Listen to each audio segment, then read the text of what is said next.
Assalamualaikum warahmatullahi wabarakatuh. Perkenalkan, nama saya Raudatul Jannah, Prodi Perbankan Syariah, Fakultas Ekonomi dan Bisnis Islam, IAIN Kendari. Adapun video ini saya buat untuk memenuhi tugas ujian akhir semester mata kuliah analisis tingkat kesehatan bank. Nah, dalam penugasan ini kami diberikan beberapa soal oleh dosen. Kemudian saya rangkum dalam materi berikut. Yang pertama adalah transparansi dan kualitas data. Transparansi adalah prinsip yang menjamin akses atau kebebasan bagi setiap orang untuk memperoleh informasi. Transparansi keuangan lembaga politik sangat penting untuk meningkatkan kepercayaan dan pengawasan masyarakat, bahwa masyarakat berhak untuk mendapatkan informasi dan hak untuk mengetahui. Kemudian kualitas data. Kualitas data adalah sejauh mana informasi secara konsisten dalam memenuhi kelengkapan, keakuratan data dan ketepatan waktu.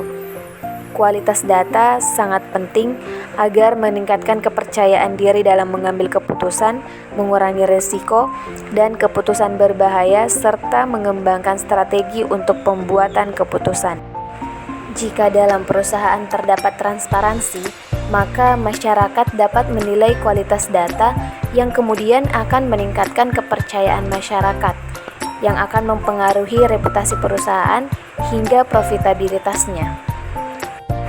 Yang kedua adalah tata cara penilaian tingkat kesehatan bank umum syariah dan unit usaha syariah secara individu maupun secara konsolidasi. Penilaian tingkat kesehatan bank secara individu untuk bank umum syariah mencakup beberapa faktor penilaian, yang dimana diantaranya yaitu profit resiko, good corporate governance, rentabilitas, dan permodalan. Sedangkan untuk unit usaha syariah hanya mencakup profit risikonya saja.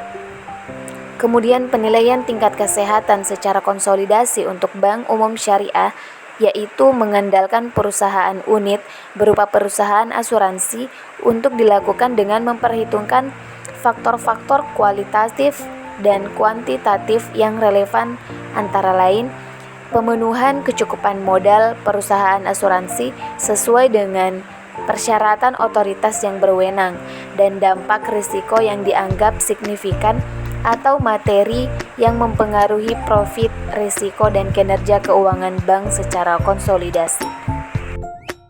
Kemudian yang ketiga adalah hubungan analisis risiko dengan pengawasan bank syariah. Adanya pengawasan terhadap analisis risiko akan mengontrol aktivitas bank dalam meminimalisir dan mengatasi risiko sesuai dengan prinsip syariah. Pengawasan yang efektif diperlukan untuk stabilitas sistem perbankan, sistem keuangan dan pasar termasuk suara dan kebijakan ekonomi makro berkelanjutan, sektor keuangan yang berkembang dengan infrastruktur yang baik, disiplin pasar yang efektif, dan sektor jaringan pengamanan perbankan yang memadai. Analisis risiko ini untuk menghasilkan satu set rekomendasi. Jika diterapkan dengan benar, hasilnya akan aman, sehat, dan berfungsi dengan benar perantara keuangannya. Itulah tadi rangkaian materi dari tugas UAS saya. Semoga apa yang saya katakan sebelumnya, apa yang saya bicarakan dapat bermanfaat bagi pendengar. Sekian, wassalamualaikum warahmatullahi wabarakatuh.